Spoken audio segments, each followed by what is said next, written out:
The most interesting computer released this year is a desktop, and it's made by Microsoft. Meet the Surface Studio, the Windows maker's bigger and bolder follow-up to its hybrid Surface laptops. It looks a lot like an iMac up close, as well as plenty of other PC all-in-ones. But give the Surface Studio's huge screen a bit of a nudge, and it's easy to see how it's different from everything else. The display bends all the way down to a 20-degree angle, which makes it ideal for serious drawing sessions with the Surface Pen. But let's start from the top. This is a gorgeous computer. The focus is on its 28-inch screen, outputting an insanely dense resolution of 4500 by 3000 pixels. That's 63% more than what's in a 4K screen. The display is 12.5mm thin, so it practically disappears when you view it from the side. It's so sharp and vibrant that it makes everything, even boring office documents, look incredible. You can also switch between sRGB and wider gamut P3 color standards on the fly, which could be very useful for artists. All of the hardware is contained in the studio's nondescript aluminum base. The only wire that comes out of the back is a single power cord.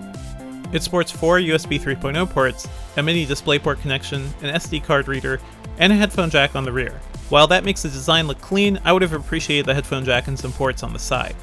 The base and screen are joined together by chrome hinges, which houses all of the necessary wiring to connect the two, as well as an elaborate 80-spring system to let you adjust the screen. And really, that's where the Surface Studio's magic lies. Tilting the screen requires very little effort, though you have to make sure there's nothing directly below it. Microsoft built on its experience with the Surface and Surface Book hinges to make the Studio's mechanism possible, and it's unlike anything I've ever seen. It also makes it clear this isn't a computer meant for everyone. It's for people who need to get real work done and can afford to spend big bucks. Under the hood, the $3,000 Surface Studio starts with a 6th Gen Core i5 processor, 8GB of RAM, a 64GB SSD for the OS, and 1TB of internal storage. There's also an NVIDIA GTX 965M GPU with 2GB of memory. I tested the top-of-the-line model, which retails for $4,200. It includes a Core i7 CPU, 32GB of RAM, a 128GB SSD, 2TB of storage, and an NVIDIA GTX 980M graphics card.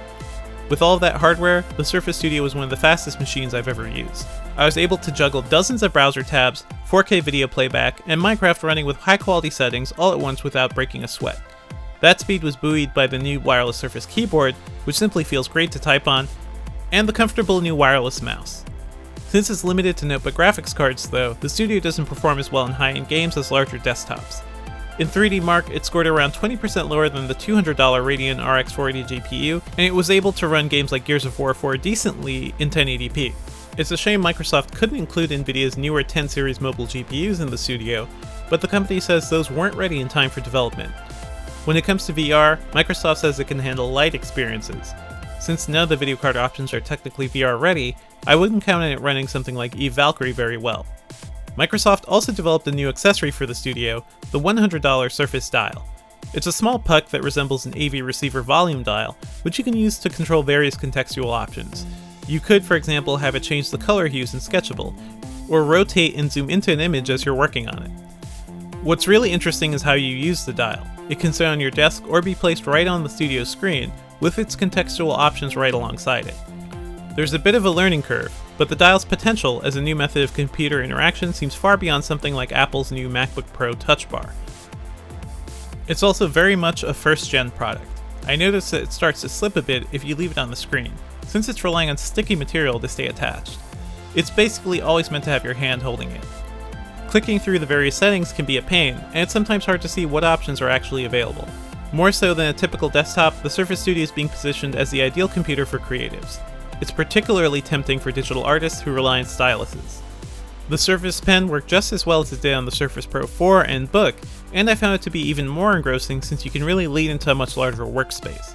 When we had an artist test it out, they adapted pretty quickly to the pen and the Studio's angled orientation, and they particularly enjoyed the resistance of the pen on the screen. The dial took a bit more getting used to, and when compared to the iPad Pro, they noted the palm rejection seemed worse on the Studio. Both of those issues disrupted his creative flow at times. The computer also had trouble recognizing when he wanted to move an image around, which often led to unwanted brushstrokes from his fingers. Hopefully, software updates will smooth out those issues. Competition-wise, the $3,000 Studio is almost twice as much as Apple's 27-inch 5K iMac, and you won't get stylus support there. It'd be interesting to see if Microsoft can deliver a more affordable Studio down the line with a smaller screen. Overall, the Surface Studio continues Microsoft's focus on making people more productive. It's one of the best all-in-ones I've ever used, but its high price and lack of upgradability could make it a tough sell for an already niche market, especially for people who are already devoted to their Wacom tablets.